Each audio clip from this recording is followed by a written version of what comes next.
Since George Michael's tragic death on Christmas Day 2016, much has been said about the late icon's extraordinary acts of kindness. And for one woman, George's generosity brought her something that she never dared believe could be possible: a child. 6 years ago, Lynette Gillard, 44, was in a desperate place. She'd endured 9 grueling rounds of IVF over 13 years, suffering heartbreak after heartbreak when each one failed. When her savings ran out, her partner turned to TV game show Deal or No Deal in the hope of winning enough cash to try again. In the end, they walked away with £3,000, the cost of one round at that time. But when the episode was aired 6 months later, George, who would have been 59 today, was watching, and the next day Lynette received a phone call that would change her entire life. "They asked me, 'Are you sitting down?'" Lynette, from West Houghton in Bolton, told the Mirror. "They said, 'We've had a phone call, there's been an anonymous donor, they want to give you £9,000. Getting visibly emotional as she recalls that pivotal moment, the fitness instructor continued, "I thought, oh my God, that's a lot of money. And I couldn't believe that we'd touched somebody on TV who had watched our show and that they'd actually picked the phone up and said, 'I want to help that couple.' I had no idea who it was from, they wouldn't tell me. All I knew is that somebody wanted to help and that we had enough for another 3 goes." Determined to find a way to say thank you, she sent a letter to the mystery donor via the show and used the money to fund expensive tests at a clinic in London to find out why the embryos weren't implanting. Lynette was born with a rare condition called uterus didelphys, where the uterus, cervix and vagina are divided by a thin layer of tissue, creating 2 of each. On top of that, the tests revealed she had a high level of natural killer cells, meaning that immune cells meant to fight disease were actually attacking and killing her embryos. The good news was that it could be treated. Get the news you want straight to your inbox. Sign up for a Mirror newsletter here.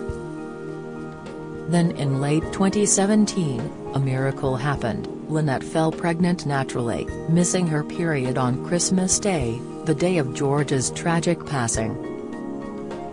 It would take almost a month for Lynette to pluck up the courage to take a pregnancy test though, such was her fear of suffering more heartache. That Boxing Day, House of Games host Richard Osman, who was a producer on Deal or No Deal, tweeted about George donating cash for a contestant's IVF. Lynette called the production company to get in touch with Richard, who confirmed that yes, she was the person in question. "It didn't sink in at first, but when it did, I just burst into tears," Lynette said of the surreal moment. "I thought, this is mad. I couldn't believe he was gone, and that he was gone before I had a chance to say thank you to his face. I was heartbroken that he'd done something so kind and I couldn't thank him properly." Desperate to express her gratitude, she and her partner Nathan Hart drove to George's home in Goring, Oxfordshire, on New Year's Day to lay flowers, an experience Lynette found overwhelming. She said, "We got back in the car in silence. Nathan said to me, 'I feel like I've come down to see somebody and they're not there.' It was the saddest thing." There was still no sign of her period. And by January 21, Lynette felt so unwell that she booked a doctor's appointment, fearing she was seriously ill. Not for 1 second did she dare entertain the idea that she might be pregnant. She couldn't bear to hear suggestions that it could be morning sickness. she didn't want to be given false hope. Finally, with a ski trip just days away, she took the test and was astonished when a miraculous second line appeared. By that time she was 8 weeks pregnant. I looked at it and thought, I've done that wrong, just because I was so used to seeing negatives, she said. Nathan just looked at it and said, "You are pregnant." I thought I was going to be sick, I couldn't believe it. I drove round to my friend's house in my pajamas, threw the test at her at the front door and said, "Is that right?" Then just burst into tears. It was my time. But she wasn't out of the woods just yet. With only half a uterus to grow the baby and half a cervix to support him, Lynette had been warned that she wouldn't carry past 28 weeks and would need to be induced. At one point she spent 6 hours in hospital after suffering a bleed, but believes George kept sending signs, trying to assure her that this time, it would all be okay.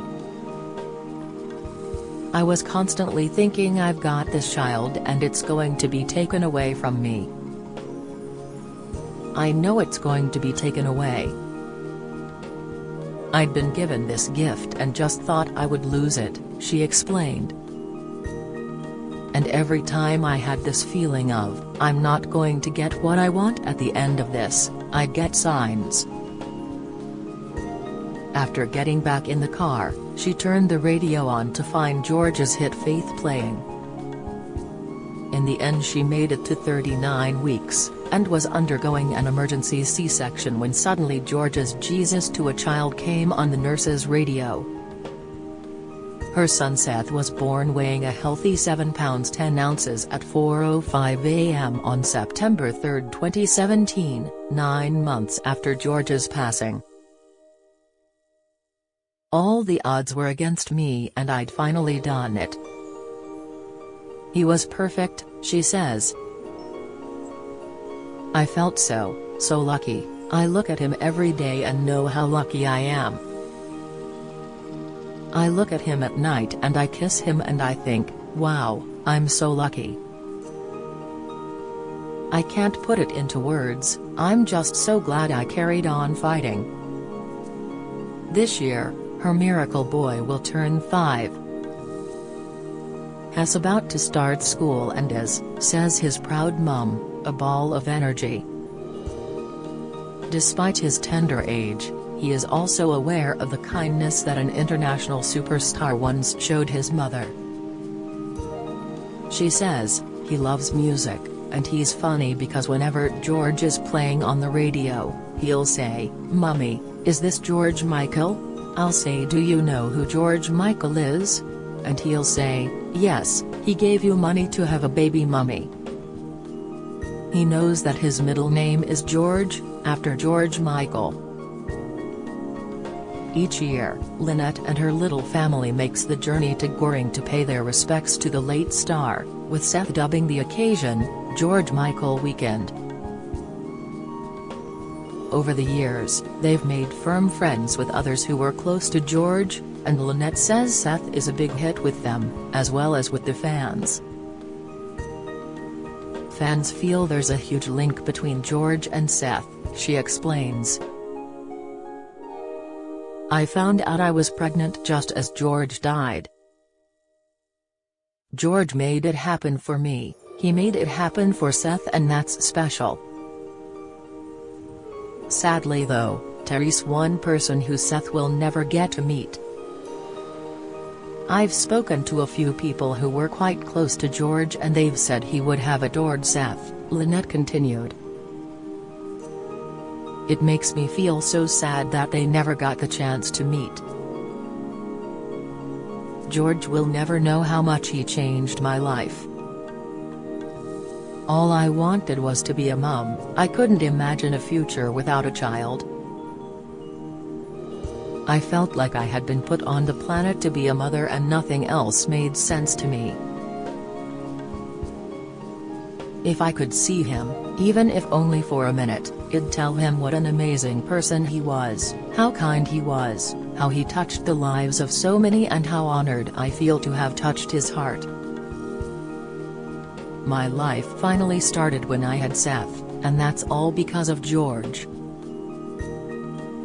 Do you have a story to share? Email webfeatures@trinitymirror.com.